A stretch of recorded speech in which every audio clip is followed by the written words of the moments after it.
knees are the largest joints in our bodies. They're central to almost everything we do.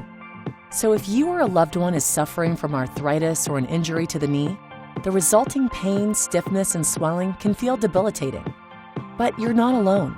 Arthritis is our nation's leading cause of disability, affecting the lives of 54 million people in the United States. Treatment of knee pain depends on the location and severity of the arthritis. There are three components of the knee: the inside or medial compartment, the outside or lateral compartment, and the kneecap, also known as the patellofemoral compartment or patella. If all three compartments of the knee are diseased, a total knee replacement may be recommended by a doctor. However, if someone is diagnosed with early to mid-stage arthritis, where only one or two compartments are diseased, a partial knee replacement may be recommended by a doctor.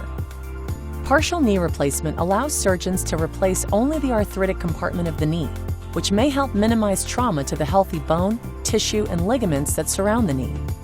Today, this surgical technique is being combined with a new technology, and it's changing the way knee pain sufferers receive care. Meet Mako, a robotic arm-assisted technology used by surgeons to perform partial knee replacements. This unique technology helps surgeons provide patients with a personalized surgical experience, where each surgical plan is based on the patient's specific diagnosis and anatomy. In a clinical study, patients who had a Mako partial knee procedure experienced less pain in the days and weeks following their surgery than those who had a non-robotic assisted procedure. And a Mako partial knee procedure helps provide more accurate placement of the implant, which may result in improved outcomes and functioning of the knee. In a clinical study, 9 out of 10 patients were walking without an aid, such as a cane or walker, 3 weeks after surgery.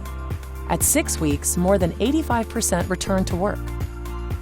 And 5 years after surgery, 91% of patients were either very satisfied or satisfied with their knees.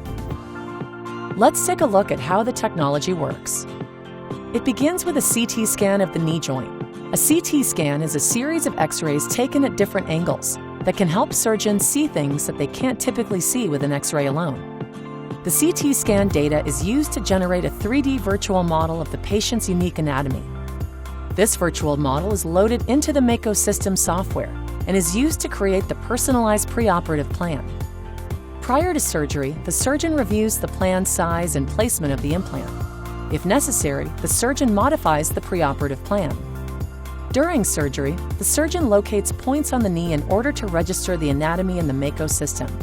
This process establishes the relationship between the patient's actual anatomy in the operating room and the 3D model that was used during the planning process. This step helps ensure the procedure is executed to plan.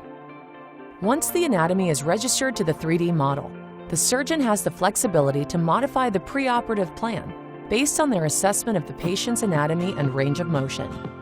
Then the surgeon guides the robotic arm to remove the arthritic bone and cartilage from the knee. A virtual boundary provides tactile resistance to prevent the surgeon from removing more than just the arthritic bone identified in the preoperative plan. And visual cues, shown in green, appear on screen to show how much bone to remove. Collectively, these cues help the surgeon stay on the preoperative surgical plan. With the diseased bone gone, a partial knee implant is inserted into the joint space. And once the surgeon is comfortable with the knee's movement, it's off to the recovery room to begin the journey towards strengthening the knee joint.